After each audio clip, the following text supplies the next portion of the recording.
శ్రీకృష్ణ చరిత్ర మొదటి భాగం అధ్యాయం 23 అక్రూర నిమంత్రణ మొదటి భాగం రచన నిర్మలం అనే శ్రీ అజ్జరపు వెంకటరావు సంపాదకత్వం శ్రీమతి పప్పు శాంతాదేవి సమర్పణ సౌభాగ్య నిర్మలం ఫౌండేషన్ న్యూఢిల్లీ స్వరం సమ్మెట ఉమాదేవి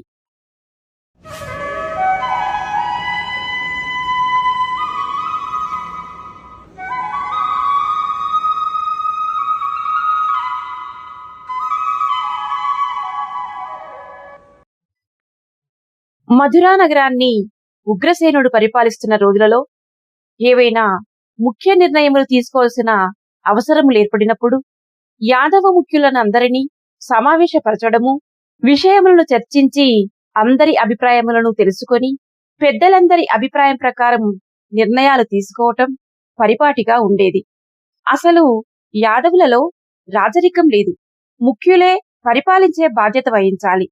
కాని పాలనా సౌలభ్యం కోసం ఆ ముఖ్యుల ప్రతినిధిగా ఒక ముఖ్యుని రాజుగా నెలకొల్పారు. అలా రాజపదవిని పొందినవాడు ఉగ్రసేనుడు.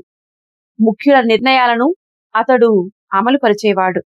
కాని అతని కుమారుడైన కంసుడు అతనిని పదవీభ్రష్టుని చేసి కోటలోనే బంధించి అధికారం తన హస్తగతం చేసుకొని నిరంకుశంగా పరిపాలన సాగిస్తున్నాడు.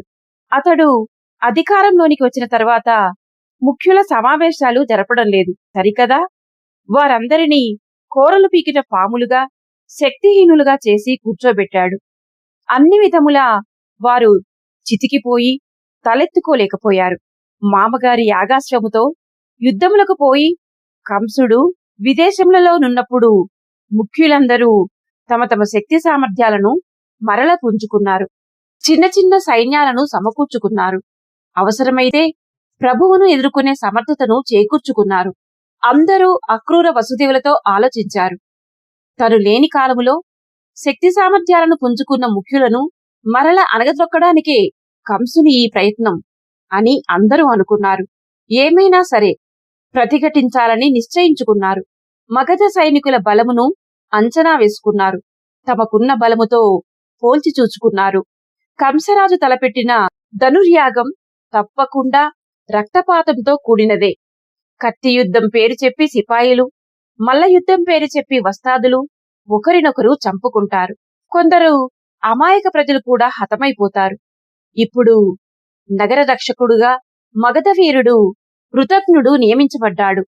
అది వరకు యాదవ ముఖ్యుడు ప్రద్యోతుడు ఆ పదవిని నిర్వహించేవాడు. అతడు దుర్మార్గుడే, అయినా యాదవుడు. అతనిని తప్పించి రుద్రుగ్నుని నియమించడంలో ఏదో దుష్టచింతన గలదని వారు భావించారు. ఏది ఏమైనా కంసుని ఎదుర్కొని యుద్ధం చేయడానికే అందరూ సిద్ధపడ్డారు. ఋతజ్ఞుడు దెబ్బతీసే అవకాశం రాజుకే వదులుదామని తీర్మానించుకున్నారు. నిర్ణీత సమయానికి యాదవ ముఖ్యులంతా కోటలోకి ప్రవేశించి రాజదర్బారులో సమావేశమయ్యారు.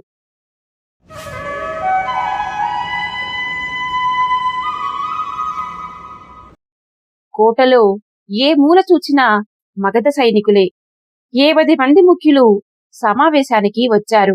ఎవరి మట్టుకు వారు శత్రువ్యూహంలో ప్రవేశిస్తున్నట్టుగానే కోటలోనికి పోయారు. కాని ఒక్కరు కూడా స్వస్థచిత్తంతో వెళ్లలేదు. అందరూ నివురు కప్పిన నిప్పుల్లాగున్నారు. ఒక్కొక్కరి హృదయాలలో అగ్నిపర్వతాలు బ్రద్దలవుతున్నాయి. తమ కోపాగ్నిని తమలోనే అణచిపెట్టుకున్నారు. కోటలోనూ బయట కూడా కీలక స్థానాలలో తమ జనాన్ని అజ్ఞాతంగా నిలుపుకున్నారు. కోటలో ఎక్కడ చూచినా మగధ సైనికులే. హడావిడి అంతా వారి నాయకుడు ఋతృఘ్నునిదే. అది మధుర రాజ్య రాజధానియా లేక మగధ సైనికాగారమా అన్నట్లున్నది. ముసలిరాజు ఉగ్రసేనుడు సభకు వచ్చి సింహాసనం మీద కూర్చున్నాడు. కంసుని కోట ప్రక్కనేయున్న మరొక కోటలో అతడు ఇన్నాళ్ల నుండి చెరసాల జీవితం గడుపుతున్నాడు. రాజలాంఛనములకు, సౌకర్యములకు ఏమాత్రమూ లోటు రాలేదు. అతడు ఇటీవల కాలంలో ఎవ్వరినీ కలుసుకోలేదు. ముఖ్యులందరి ముఖాలను ఈనాడే చూస్తున్నాడు. అతడు ఎవరితో ఏమి మాట్లాడవచ్చునో, ఏమి మాట్లాడకూడదో అతనికి తెలియదు. అతడు కంసునిచే ఆజ్ఞాపించబడిన ప్రకారం సభలోనికి వచ్చి సింహాసనం మీద కూర్చొని శూన్య దృక్కులు ప్రసరిస్తున్నాడు. బలహీనత వలన, హృదయ దౌర్బల్యం వలన అతని చేతులు వణుకుతున్నాయి. దిండు నానుకుని జాగ్రత్తగా కూర్చున్నాడు. రాజునకు కుడివైపున కూర్చున్నాడు కంసుడు. ఎడమవైపున ఉగ్రసేనుని పినతండ్రి 90 ఏండ్లు వయసు గల పండు ముసలి దేవబాహుకుడు కూర్చున్నాడు. ఆయన ప్రద్యోతుని పితామహుడు. ఆనాడు ఆయన సభకు వస్తాడని ఎవ్వరూ అనుకోలేదు. ఆయన సభలో ప్రవేశిస్తుంటే యాదవ ముఖ్యులంతా ఆశ్చర్యపోయారు. ఆ ముసలిబొగ్గు చాలా కాలం నుండి ప్రజాకార్యములలో కలగచేసుకోవటం మానివేశాడు. పరమేశ్వరార్చన చేసుకుంటూ తన కోటలో తాను ఏకాంతంగా కాలం గడుపుతున్నాడు. మూలనున్న ముదుసలులనందరినీ ముందుకు లాగే విపత్కర పరిస్థితులేర్పడినట్లు అందరూ గ్రహించారు. వృద్ధ బాహుకుని ముఖమంతా ముడతలు పడిపోయింది. కాని ఆయన పెదవుల మధ్య మందహాసం చిందులాడుతోంది. పిన్నవారినందరినీ వేళాకోలాలు చేస్తూ ఆనందంగా ఉన్నాడు. ఆనాడు ఏదో ఘోరం జరగనయ్యున్నదని, దానిని అరికట్టడానికే వృద్ధబాహుకుడు సభకు వచ్చాడని అందరూ గుసగుసలాడుకుంటున్నారు. ఏమి జరగనయ్యున్నదో అని ఆతృతతో చూస్తున్నారు. బాహుకుని ప్రక్కనే కూర్చున్నాడు శూరముఖ్యుడు వసుదేవుడు.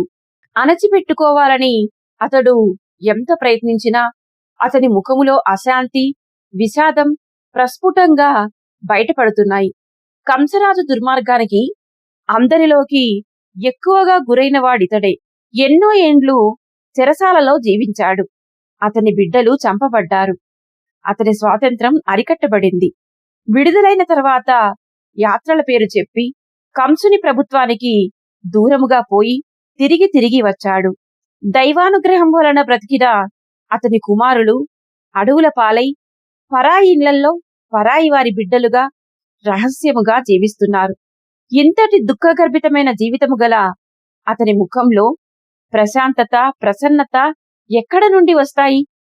పైగా కంసరాజు కత్తి తన మీద, తన కొడుకుల మీద పడనయ్యున్నదని అతడెరుగును. బోనులో బంధించబడిన సింహము ప్రాణముల కొరకు పెనుగులాడుతున్నట్లుంది అతని జీవితం. అందరి వలనే అతను కూడా ఏదో మహా విపత్తు జరగబోతుందని భయపడుతున్నాడు.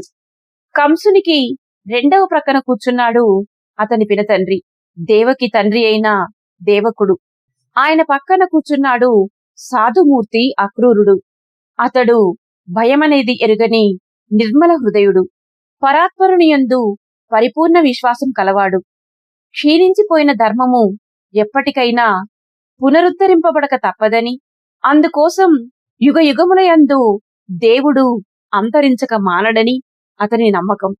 ఆ పరాత్పరుడు దేవకి అష్టమ గర్భ సంజాతుడని అతనికి విశ్వాసం ఏర్పడింది. ధర్మం తప్పక జయిస్తుందంటాడు. ఆయన అందరికీ ధైర్యం, ఉత్సాహం కలిగిస్తాడు. స్వాభావికమైన గాంభీర్యంతో అతడు వెలుగొందుతున్నాడు. అందువలననే ఆయనంటే యాదవ ముఖ్యులందరికీ భక్తి, గౌరవము. చక్కని ఆలోచనలు చెప్పగలడని నమ్మకము.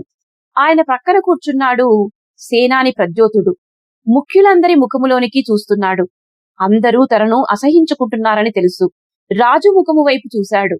అతని చూపులన్నీ కృతజ్ఞుని మీద కేంద్రీకరింపబడి ఉన్నట్లు కనిపించింది. రాజుకి తన మీద విశ్వాసం పోయింది. తన బ్రతుకు రెండింటికి చెడ్డ రేవడి అయినది. అక్రూరుడు సూచించినట్లు భగవదనుగ్రహం కొరకు నిరీక్షిస్తూ మానవులుగా జీవించటం మంచిదనుకున్నాడు. రాక్షస జీవితం వల్ల ఇహము పరము కూడా లేకుండా పోయినట్లు గ్రహించాడు. ప్రద్యోతిని ప్రక్కనే కూర్చున్నారు అతని తమ్ముళ్ళిద్దరు. మరొక తమ్ముడు కంసునికి అంగరక్షకుడుగా విచ్చుకత్తులతో అతని వెనుక నిలబడ్డాడు. మిగిలిన వారందరూ కత్తులు, డాళ్లు తెచ్చుకునే వచ్చారు. ఏదో విపత్తు జరుగుతుందని, ఈ సమావేశం యుద్ధంతో ముగుస్తుందని అందరూ అనుకుంటున్నారు. ప్రాణములతో ఇండ్లకు ఎవరు వెళతారో, ఎవరు వెళ్లరో ఆ భగవంతునికే ఎరుక అనుకుంటున్నారు అందరూ.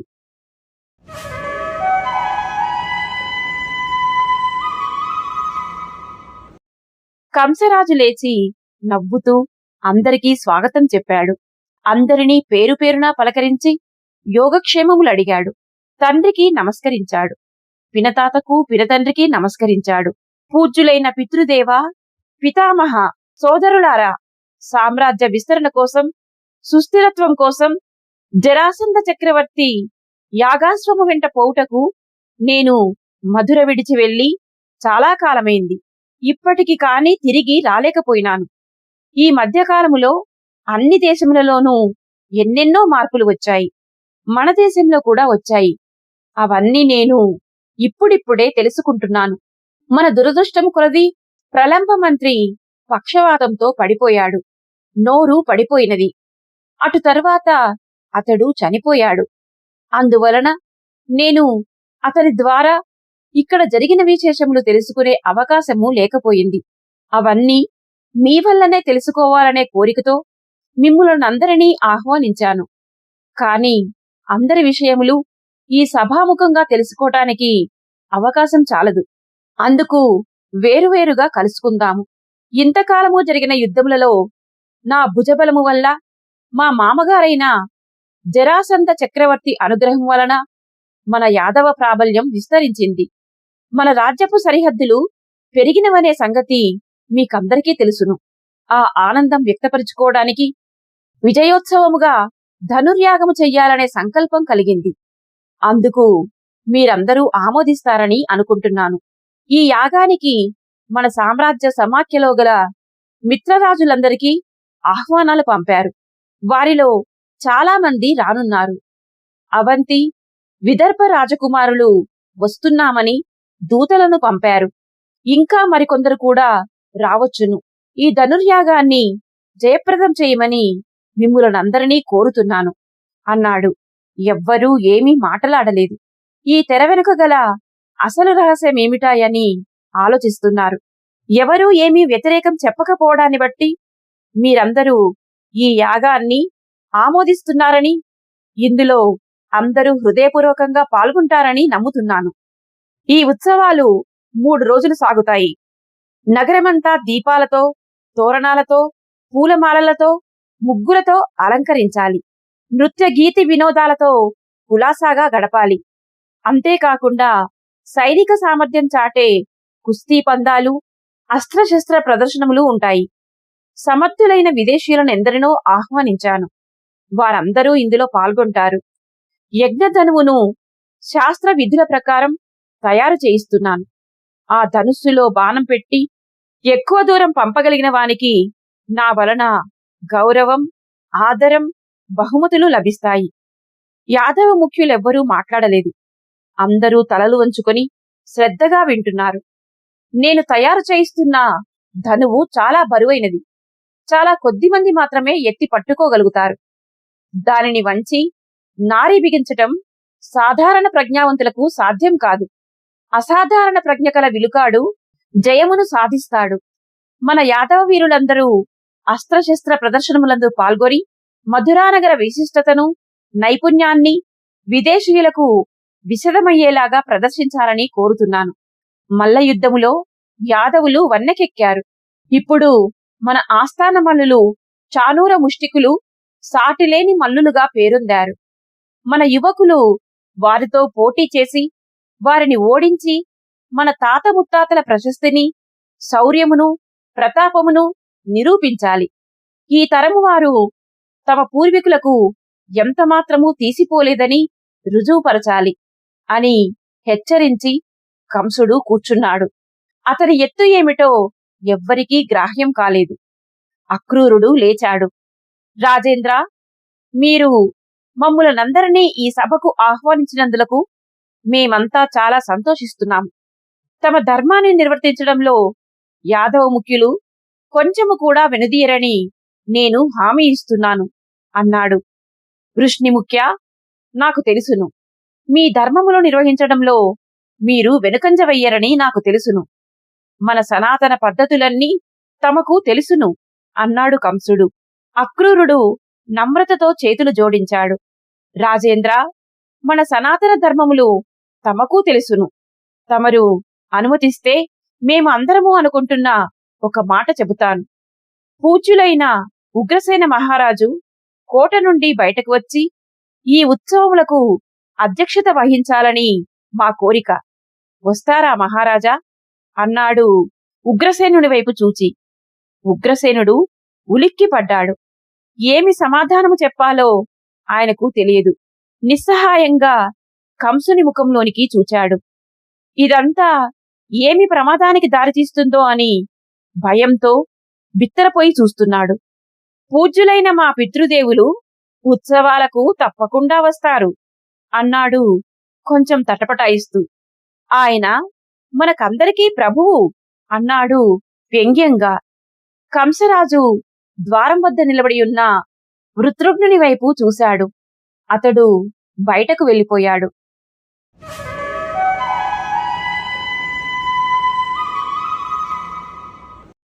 కొద్ది క్షణాలలో ఒక 50 మంది మగధ సైనికులు విల్లంబులు, కత్తులు, డాళ్లు ధరించి అన్ని ద్వారముల వెంబడి లోన ప్రవేశించారు. యాదవ ముఖ్యులందరూ వారి వైపు ఆశ్చర్యముగా, కోపంగా చూస్తున్నారు. వృత్రుఘ్నుడు పోయి కంసుని వెనక నిలబడ్డాడు. ఈ విదేశీయులందరూ ఈ సభకు ఎందుకు వచ్చారు అని కోపంగా అడిగాడు వృద్ధబాహుకుడు. కంసుడు కొంటెనవ్వు నవ్వాడు. ఈ సైనికులందరూ యుద్ధాలలో నాకు సహాయం చేసి నాకు జయమును కూర్చినవారు. నేను తలపెట్టిన మహాయజ్ఞంలో పాల్గొని నాకు సహకరించి జయప్రదంగా నిర్వహించడానికి వచ్చారు అని చెప్పి ఆ సైనికులందరినీ కూర్చోమన్నాడు. సోదరులారా, వీరిని మీకు పరిచయం చేస్తాను. ఇడుగో, ఇతడు వృత్రుఘ్నుడు. చాలా సమర్థుడు, సాహసవంతుడు. గత 12 ఏళ్ల నుండి నాతో ఉంటున్నాడు. ఇప్పుడు మనలో ఒకడు అన్నాడు. మేము ఇంకా ఏమి చెయ్యాలని తమ కోరిక అని అడిగాడు అక్రూరుడు. ఇంకా విశేషమేమీ లేదు. అయినా ఒక్క విషయం మీకందరికీ చెప్పాలని అనుకుంటున్నాను. అది వసుదేవుని గురించి అన్నాడు కంసుడు. నన్ను గురించా అన్నాడు వసుదేవుడు ఆతృతగా. అవును శూరవీరా, నిన్ను గురించే అన్నాడు కంసుడు వెటకారంగా. ఒకప్పుడు నీవు నాకు ఏమి వాగ్దానం చేశావో జ్ఞప్తికి తెచ్చుకో. దేవకికి పుట్టిన బిడ్డలనందరినీ నాకు తీసుకొని వచ్చి అప్పగిస్తానన్నావు. నీవు సత్యసంధుడు అనుకొని నీ మాటలను విశ్వసించాను. దేవకిని చంపకుండా విడిచిపెట్టాను. ఈ విషయంలో నీవు నమ్మక ద్రోహం చేశావు. దేవకికి పుట్టిన 8వ కొడుకును పరారీ చేశావు. నీ 8వ కొడుకు బృందావనంలో ఉన్నాడని నాకు తెలుసును. గొల్లపెద్ద నందుని కొడుకుగా చెలామణి అవుతున్నాడు. ఇలా నమ్మక ద్రోహం చేయటం క్షత్రియ ధర్మమా అన్నాడు వసుదేవుని వైపు తీక్షణంగా చూస్తూ. సభలో అసలు కార్యక్రమం ప్రారంభమైంది.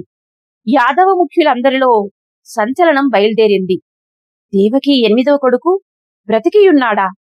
అతని చేతులలో కంసుడు చనిపోతాడని నారద మహర్షి జోస్యం చెప్పారు. అది ఫలించబోతుందా? అందరూ ఒకరి ముఖాలు ఒకరు చూచుకొని గుసగుసలాడుకుంటున్నారు. ఈ రహస్యం ఇంతవరకు చాలా మందికి తెలియదు. ఇప్పుడందరికీ తెలిసిపోయింది.